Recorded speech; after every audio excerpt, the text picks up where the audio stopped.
አዶናይና ጃኒ በይፋ መለያየታቸውን በሶሻል ሚዲያቸው ይፋ አድርጓል። በዚህ ወቅትም ብዙዎቹ ታዋቂና እጅግ በጣም ብዙ ተከታይ ያላቸው ቲክቶከሮች እንዲሁም ደግሞ ትልልቅ ሚዲያ ያላቸው ዩቲዩበሮችም ስለነሱ ብዙ መረጃዎችን እያወጡ ይገኛሉ። ለመሆኑ የአዶናይና ጃኒ መለያየት እውነታ ወይንስ ደግሞ ፕራንክ? ብዙዎቹ በብዙ አይነት መንገድ እያሰቡት እየተረጎሙት ቢገኙም ያለው እውነታ ግን ምንድነው የሚለውን አዳዲስ መረጃዎች ይዤላችሁ ቀርብ ያለው ፍርዱን መጨረሻ ላይ ለእናንተ ተዋለሁ። በቅድሚያም እንግዲህ ከአዶናይና ጃኒ መለያየት በስተጀርባ ያለው እውነት እና የወንድ ልጅ ክብር የቲክቶክ ድምቀት የነበሩት አዶናይና ጃኒ መለያየታቸውን ይፋ አድርገዋል። አዶናይ ከካናዳ ወደ ኢትዮጵያ ሲመለስ የገጠሙትን ከባድ ተቃውሞችና ፈተናዎችን አልፎ ዛሬ ላይ ለደረሰበት ታዋቂነት በባለፉት 8 እና 9 ወራት በእያንዳንዱ ኮንተንት ላይ ትልቅ አስተዋጽኦ ያበረከተችውና ከጎኑ የነበረችው ጃኒ ነበረች። ሆኖም ግን ግንኙነታቸው ከመጀመሪያው የተጣለፈ ከእውነት ስሜት ይልቅ የንግድና የኮንተንት ትስስር በበዛበት ይመስል ነበር። ይህ መለያየት በማህበራዊ ሚዲያ ላይ ስኬታማ መሆን ማለት የግል ህይወት ሁሉ ስኬታማ ይሆናል ማለት እንዳልሆነ ማረጋገጫ ነው። ከዚህ ታሪክ የምንማረው ትልቁ እውነታ ምንድን ነው? ይህ መለያየት ለእያንዳንዳቸው የራሳቸው መንገድ የመምረጫ ጊዜ ሊሆን ቢችልም ከጀርባው ግን እያንዳንዱ ወንድ ሊገነዘበው የሚገባ ትልቅ የህይወት መመሪያ አለ። የወንድ ልጅ ትልቁ ሀብቱ ክብሩ ነው። እምነት አንዴ ከተናጋ አይመለስም። አንድ ሴት ካጠገብህ እያለች ካንተ ጀርባ ሆና በሚስጥር ከሌላ ወንድ ጋር በስልክ ስታወራ የፍቅር ግንኙነት በክህደት ከደረሰችበት በኋላ በፍቅር ወይም በይቅርታ ባይነት ስም በቀላሉ ወደ ህይወትህ ልትመልሳት አይገባም። ዳግመኛ ስትመራት የቀረውን ዘመንህን በሙሉ በጥርጣሬና በስቃይ እንድትኖር ነው የምትፈርደው። ክብርህን አሳልፈህ አትስጥ። ታማኝነት የፍቅር ዋና መሰረት ነው። አንተን ንቃ ሌላ አማራጭ የምታይ ሴት ወደፊትም ለአንተ ያላት ቦታ ዝቅተኛ መሆኑን አይቀሬ ነው።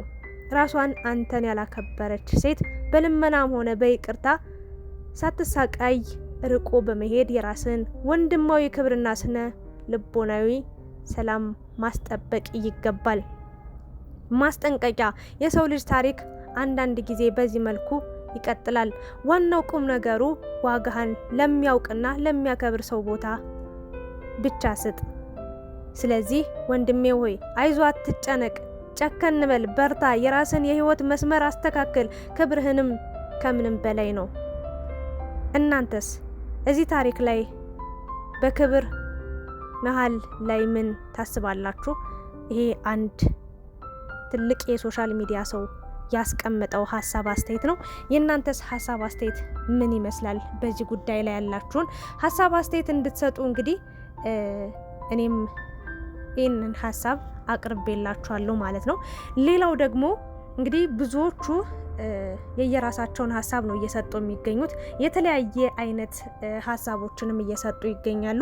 ሌላኛው ደግሞ እንግዲህ የዝምታው ሚስጥርና የዲጂታል ፍቺው ጆን የታቀደ ወጥመድ ይላል እንግዲህ በጆን ዳንኤል ማለት ነው። ከወራት በኋላ የወጡ መረጃዎች እንደሚያመለክቱት ጃኒ ሽንት ቤት ሆና ለጆን የደወለችው በስህተት ሳይሆን በጆን ስነልቦናዊ ተጽዕኖ ነበር። ጆን የድሮ ቪዲዮዎችሽን አወጣለሁ በሚል ስጋት ጃኒን እያስፈራራት ነበር። ጆን በላይ ያጋለጣት ለዝና ብቻ ሳይሆን አዶናይ በቁጣ ተገፋፍቶ ጃኒን እንዲፈታትና የጃኒ ተከታዮች ወደሱ እንዲዞሩ ለማድረግ የሸረበው ሴራ ነበር። የአዶናይ የቼዝ ጨዋታ። አዶናይ ዝምታን የመረጠው ስለማይቆጥ ወይም ስለማይቀና አልነበረም። አዶናይ ጆን የዘረጋውን ወጥመድ ነቅቶበት ነበር። ጃኒን ይቅር ማለቱ ለደጋፊዎቹ እውነተኛ ጀግና አስመሰለው። ይህም ለተከታዮቹ ቁጥር በ4 እጥፍ አሳደገው። አዶናይና ጃኒ አብረው መቆየታቸው በንግድ ስምምነቶች በኩል በሚሊዮኖች የሚቆጠሩ ብሮችን አግኝተዋል። የመጨረሻው ክህደት። ፍቅራቸው ያበቃው ግን ባልታሰበ ምክንያት ነበር። አዶናይ በዝምታ ውስጥ አንድ ትልቅ ስራ እየሰራ ነበር። ያጋጠማቸውን ክስተት በሙሉ በድብቅ ካሜራ ወይም ቭሎግ ሲቀርጽ ቆይቶ ነበር። አንድ ምሽት አዶናይ በገጹ ላይ እንዲህ የሚል ጽሑፍ አወጣ። በፍቅር መተማመን ካለቀበት ቆይቷል። አሁን ግን የቢዝነስ ኮንትራቱ አብቅቷል። አስገራሚው ሴራ። አዶናይ ጃኒን ይቅር ያለው ለፍቅር ሳይሆን ያንን የክህደት ታሪክ ተጠቅሞ ዘ ሳይለንስ ኦፍ ኤ ኪንግ የተባለውን ትልቁ ዶክመንታሪ ፊልም ለመስራት ኖሯል። ፊልሙ በወጣ ማግስት አዶናይ ጃኒን በይፋ ፈታት። ጃኒ ለጆን የደወለችበትን ድምፅና ጆን የተጠቀመባትን የጠየቃትን ክፍል በሙሉ አዶናይ በፊልሙ ውስጥ አካተተ። ፍጻሜው አሁን አዶናይ ብቻውን ሆኖ ከፍተኛ ዝና ላይ ይገኛል። ጃኒ በበኩሏ ከጆን ጋር የነበራትን ግንኙነት ተጋልጦና በአዶናይ ሴራ ተበልጣ ከማህበራዊ ሚዲያ ጠፋች። ጆን ግን ያገኘውን ዝና የሌባ እና የሴረኛ ስም ብቻ ሆነ። ውድና የተከበራችሁ የቻናሌ ቤተሰቦች እንግዲህ በጆን ዳንኤል እና በጃኒ እንዲሁም ደግሞ በአዶናይ የተፈጠሩ ነገሮችን ከዚህ በፊት ስለነበሩ አሁንም ስላሉ ነገሮች ብዙዎቹ በብዙ መንገድ እየገለጹ ይገኛሉ። ታዲያ የጃኒና የአዶናይ መለየት እውነት ወይስ ደግሞ ፕራንክ?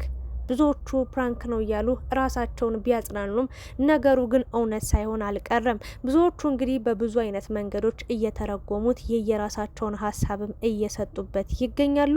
የእናንተ ሀሳብ ምን ይመስላል? በቅድሚያ ጥያቄ ለእናንተ ላቅርብላችሁ። ይሄ እውነታ ነው ወይንስ ደግሞ ተመልካችን ፕራንክ ለማድረግ ነው? ሌላ ለየት ያለ ነገር ይዘው ሊመጡ ነው ብላችሁ ታስባላችሁ? እስኪ ያሰባችሁትን ወይ ደግሞ አሁን ላይ ስለነሱ ምን እየተሰማችሁ እንደሆነ ሀሳብ አስተያየታችሁን ኮሜንት ላይ አስቀምጡ። እንደኔ ግን እንግዲህ መጀመሪያም እውነተኛና ትክክለኛ ፍቅር እንዳልነበር ነው እምረዳው። ምክንያቱም እንዲህ በዛ ሁሉ ፈተና ተፈትኖ ያለፈ ፍቅር፣ ያለፈ ህይወት፣ ያለፈ የመጣ እዚህ ደረጃ ላይ የደረሰ አንድ ሰው ከዝቅታው ጀምሮ ከመጣ ከፍ ሲል ዝቅ ብሎ ሊወርድ አይችልም፣ ወይም ደግሞ የነበረውን ነገር ሊያቋርጥ አይችልም። የእውነት የጃኒና የአዶናይ መለያየት ይፋ የተደረገው እውነት ከሆነ መጀመሪያም ትክክለኛና እውነተኛ ፍቅርን ጀምረው እንዳልነበር ነው የምረዳው። ምክንያቱም በዛው ጥንቅጥ ውስጥ በእርግጥ ጃኒ ያደረገችው የወጡ መረጃዎች እንግዲህ ጆን ዳንኤል በደንብ ተበቅሏታል። እውነት ለመናገር እሷም የተናገረችው ነገር ነበር፣ እሱም ወጡ የተናገረው ነገር ነበረ። ግን ደግሞ አዶናይ ምንም ነገር ሳይናገር ብዙ ሰዎች እንዲያወራ ቢፈልጉም ለብዙ ቀናቶች በሚባል ደረጃ ጸጥ ብሎ ዝም ብሎ ነበረ። መጨረሻ ላይ ግን እንግዲህ ጃኒና አዶናይ ምንም አይነት ምላሽ ሳይሰጡ ድጋሚ አብረው ቀጥለው በጣም በብዙ ሀሳቦች በጣም በብዙ ኮንቴንቶች ሲመጡ ወደ ሶሻል ሚዲያ ሲቀርቡልን አይተናል። በኋላ ላይ ግን እንግዲህ መለየታቸውን ሰምተናል። ይህንንም የሰማንበት ራሳቸው ሂስቶሪ ላይ በለጠፉት ነገር ነው። ሚስጥሩን መናገር ባልፈልግም እኔና ጃኒ ተለያይተናል የሚል ነበር። እሷም ደግሞ ተነጋግረን ተለያይተናል የሚል ሀሳብ ነው የሰጠችው። ለማንኛውም የኔ ሀሳብ ይህንን ይመስል ነበር። ከዚህ በፊት ያቀረብኩላችሁ እንግዲህ ብዙ ሰዎች በተለያየ መንገድ ሲገልጿቸው ወይም ደግሞ ሀሳባቸውን ሲያቀርቡ በጆን ዳንኤል ምክንያትን የተለያዩት ይላሉ አንዳንዶቹ ደግሞ ጃኒ ባጠፋችው ነገር ነው ይላሉ። ሌላው ደግሞ እንግዲህ እንደምታዩት አዶናይ እንግዲህ ጃኒን እንደተጠቀምባትና ሁሉ ነገር ካለቀ በኋላ እሱ ስኬታማ ሲሆን ዓለም አቀፍ ሲሆን ዓለም ላይ መዞር ሲጀምር በቃ ጃኒ አታስፈልጊኝም ብሎ እንደተዋት ነው እየተነገረ የሚገኘው። በአጭሩ የእናንተ ሀሳብ ምን ይመስላል? እኔ የእውነትም ተለያይተው ከሆነ መጀመሪያውንም ፍቅር የእውነተኛ ፍቅር አልጀመሩም ነበር። በሶሻል ሚዲያ ግፍፊት፣ በሶሻል ሚዲያ ጫና ሊሆን ይችላል ጥንዶች ነን ብለው የመጡት ብዬ አምናለሁ። ካልሆነ ግን ምናልባት አሁን ስኬታማ እየሆኑ ነው፣ ጥሩ ደረጃ ላይ ነው ያሉት። በእርግጥ ካሜራ ላይ የሚወጣውን ነገር እንጂ ከካሜራ ጀርባ ያለውን ነገር አላየንም። በአዲስ ነገር ይመጣሉ ብዬ ጠብቃለሁ። ካልሆነም ከተለያዩ መጀመሪያ እውነት አልነበረም ነው ምለው። የእናንተን ሀሳብ እጠብቃለሁ። ስላዳመጣችሁኝ ያመሰገንኩ። ላይክ፣ ሼር፣ ሰብስክራይብ አድርጉ። አመሰግናለሁ።